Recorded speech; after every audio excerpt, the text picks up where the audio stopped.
A romantic dinner was ruined when my husband's mother sat between us and ordered for me. When I objected, she sneered. Good wives eat what their mother-in-law approves. My husband laughed along, smirking. I stood up, took my plate, and dumped it into his lap. Then I walked out, straight to a divorce lawyer. Hi Reddit. This might sound unbelievable, but I promise you it's 100% true. I'm not ready to share how it all ends yet, because it's still unfolding, but I need to talk about what happened. I've been married for 10 years and everything fell apart during what was supposed to be a romantic anniversary dinner. That one night showed me everything I needed to know about my husband, his priorities, and where I truly stood in his life, or rather where I did. I'm 38, living in Charleston, South Carolina. I've been married to Oliver, who is 41, for a decade. I met him when I was 28, working at a small law office as a paralegal. He was charming, funny, a little shy, not flashy or loud, calm and thoughtful. That's what drew me in. When we first started dating, he seemed like the kind of man who would make a good long-term partner, stable, attentive, kind. I was wrong. From the beginning, Oliver's mother, Patricia, was way more involved than I ever expected. I know people say it's great when someone is close to their mom, but this wasn't just close, it was invasive. She called him every morning. She texted him throughout the day. She would invite herself over at night, dropping by with casseroles or random items we didn't ask for. At first I thought it was sweet, but I soon realized it was about control. She didn't like me. I could feel it even early on before we were married. I wasn't good enough for her son. I didn't cook the right way. I wasn't soft-spoken enough. I worked too much. I didn't come from a proper family. She once told me I looked city-rushed and harsh, whatever that means. She smiled when she said it, but it felt like a slap. Oliver always brushed it off. She's just old-fashioned, he'd say. She doesn't mean it like that. Every time I brought it up, he minimized it. You're overthinking. That's just how she jokes. I let it go because I didn't want to be the wife who forced him to choose. I kept thinking things would get better after marriage. They didn't. If anything, she got even more comfortable treating me like I didn't belong. Every holiday, she took over. Every visit she criticized something. The couch was too modern. The plates too plain. The towels weren't soft enough. She once refolded all our laundry while I was at work, and told me she had to because mine looked rushed. She rearranged furniture and acted like she was doing me a favor. She would constantly remind me that Oliver liked things done a certain way. I wasn't allowed to complain. If I did, Oliver would say I was causing unnecessary drama. If I stayed silent, I felt like a stranger in my own home. It became a pattern. He never defended me, not once. She would make a rude comment. He'd pretend not to hear it. She'd belittle me. He'd look the other way. But I stayed. Honestly, I'm not even sure why. Maybe because I believed love would be enough. That it would get better. That one day he'd realize I was supposed to be his partner, not just someone living in his mother's shadow. For our 10-year anniversary, Oliver made reservations at a little Italian restaurant downtown. Nothing fancy, but romantic, candlelight, a live violinist, tucked into a charming old part of town. I was genuinely touched. He even reminded me to wear the navy dress he likes. I thought maybe, just maybe, this would be the reset we needed. I got dressed up, did my hair, put on perfume he had complimented before. When we arrived, the host led us to a table for 3. I froze. Why were there 3 seats? Oliver smiled and said, "Oh, just wait." And then Patricia walked in. She looked like she was heading to a country club brunch, pearls, heels and that smug little smile she always wore when she knew she was about to get her way. "Surprise," she said, hugging Oliver. Then turning to me, she added, "I couldn't let you two spend your anniversary alone." She slid into the seat between us, not next to him, not across, but between us, like a wedge. I looked at Oliver. He didn't seem confused or upset. He looked pleased. "I thought it would be nice," he said. "She made a real effort to come out tonight." I wanted to scream, but I kept calm and asked, "Why didn't you tell me she'd be here?" He shrugged. "I knew you'd say no." That was the moment the pit in my stomach started to twist. But I sat down anyway, trying to hold it together. Maybe, just maybe, we could still salvage the night. No, Patricia took control immediately. She picked up the menu and said, "You don't need this, dear. I know what you like. I told her I could order for myself. She looked at me like I had just kicked her puppy and said, a good wife eats what her mother-in-law approved. Then she laughed, and Oliver laughed with her, like it was all just one big joke, not a slap in the face. I stared at him. He just smirked and said, don't make this a thing. That was it. She had ordered seafood pasta for me, something I'm allergic to, by the way. I calmly picked up the plate and dumped it into Oliver's lap. He shouted. People turned to look. Patricia gasped, like I had committed some unspeakable crime. I grabbed my purse, looked Oliver straight in the eyes and said, you can marry your mother now. Then I walked out. I didn't go home. I checked into a hotel. I sent him one text. Do not contact me. You'll be hearing from my lawyer. The next morning, I called a divorce attorney. I don't know how it'll all end yet. It's still unfolding. I'm scared, but also angry. 10 years of trying to be seen. 10 years of trying to be heard. 10 years of being second place. One dinner was all it took to see the truth clearly. I stayed in the hotel for the first 2 nights. I didn't answer his calls or texts. The messages ranged from, we need to talk, to you're being dramatic, to you'll regret this. I didn't respond. I felt numb, angry, but mostly just done. Then on the 3rd day, my friend Jasmine called me. She's been close to me for years and is part of the same friend circle as Oliver. Have you checked Facebook? She asked, her voice tight. I hadn't. I was too exhausted, too overwhelmed. She sent me screenshots. Patricia had posted a long public message, full of lies, painting me as the villain. She claimed I threw a violent tantrum during a peaceful family dinner and disrespected a mother's role in her son's life. I was struggling with mental health challenges and needed professional support. She made it seem like I was unstable and even suggested I was a danger, claiming that I had attacked Oliver. The post ended with, my son deserves a woman who values family, not someone who walks away from love because she can't accept responsibility. There were comments, so many comments. Her friends, other women with perfect smiles, offering prayers. People I barely knew started piling on, saying things like, that poor man, and sounds like she was always difficult. And Oliver, he liked the post. He even left a heart emoji. I wasn't just angry. I was shaking. I had never felt this kind of betrayal before. This wasn't about a bad dinner anymore, or an overbearing mother. They were actively trying to damage my reputation in public. I called my lawyer. We had already filed for legal separation, but I asked what could be done about defamation. He said it's a difficult case, hard to prove unless it causes real harm. But then he told me something that stuck. You need to document everything, every call, every message, every post.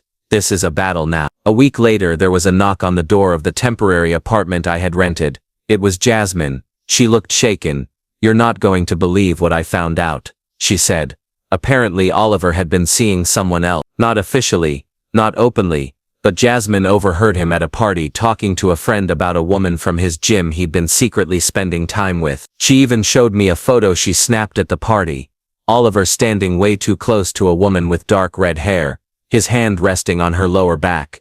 When Jasmine asked around, someone casually said, oh yeah, he's been flirting with her for months, thought they were a thing. I was stunned, and then it hit me like a freight train. Patricia knew. This wasn't about me disrespecting the family.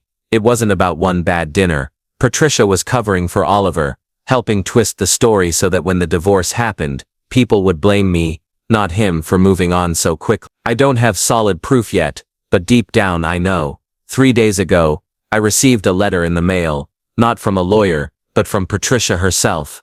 It was handwritten on monogrammed stationery. She wrote, and I quote, if you quietly drop the separation proceedings, I will personally ensure Oliver offers you a fair settlement. She even underlined quietly. Then she added, you may not realize how difficult it will be to find someone else at your age. Don't burn bridges you might need later. I scanned the letter and sent it to my attorney, asking if this could be considered intimidation in a divorce case. He told me to stay calm. He was building a case. I've started packing up my things from the house we share. Oliver hasn't been around much, probably staying with the red-haired gym woman.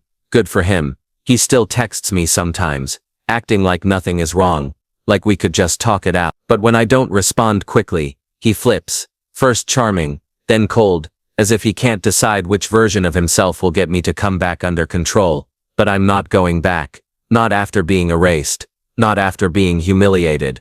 Not after being used for years while they smiled to my face. I'm preparing to go completely no contact with both of them. My lawyer is pushing for full financial disclosure. I've frozen our joint accounts and opened new ones. For the first time in years, I'm working with a therapist. She's already helped me realize this didn't just happen at that dinner. It was just the ending of something broken long ago. Now that I've finally walked away, they're panicking, trying to rewrite the story. But I'm not going to let them. This isn't just a messy breakup. This is an entire web of secrets I didn't know I was living in. After filing for legal separation, I remembered something strange. Years ago, when we first got married, Oliver insisted on having a safety deposit box at the bank for important documents I never had access to. He said it was just boring financial stuff, and I didn't need to worry. I believed him. Why wouldn't I? But while going through files at home last week, I found a recent receipt for a payment for that same box. It struck me as odd. We hadn't added anything new in years. I called the bank, explained the situation, and since we're still legally married, I asked if I could access it. They said no, but my lawyer could file for access through the legal discovery process. When we finally opened it, there were no financial papers. There were dozens of photos of me, taken without my knowledge. Some from across the street, some through our bedroom window, some from inside our home. Photos of me working on my laptop, watching TV, talking on the phone. Each photo was labeled with dates, times, locations, all in handwriting. It wasn't just creepy, it was methodical, deliberate. It was like someone had been building a file on me. My lawyer and I sat there in stunned silence. He finally said, "We might be dealing with more than just a divorce case now. And it gets worse." Jasmine compared one of the handwritten notes from the box to the letter Patricia had sent me. The same handwriting. It wasn't just Oliver. Patricia was involved too. They had been tracking me, documenting my movements, for who knows how long. Maybe they thought I was cheating. Maybe they were preparing to accuse me of being unstable if I ever tried to leave. And then it got even darker. Remember the red-haired woman from the Jasmine found out her full name. Let's call her Elise. She searched Elise on social media and on real estate sites. Turns out, Elise is a realtor, and guess whose property she listed for sale last month? Patricia's vacation cabin. And guess who's standing next to her in the listing photo? Oliver, smiling, arm around Elise, holding a coffee mug like they've been playing house for months. The listing even said, lovingly maintained by family while the owners are traveling. Family. Elise isn't family, but they're already pretending she is. So not only was Oliver involved with Elise before the infamous dinner, he was already spending weekends with her. And Patricia? She knew. She probably even chose Elise herself. The night after we opened the safety deposit box, I received an email from an unknown address. No subject line, just one sentence. "She's done this before." No name, no signature. I replied, "Who are you?" No response. I checked the email history. It was a throwaway Gmail account. No social media links, no previous activity.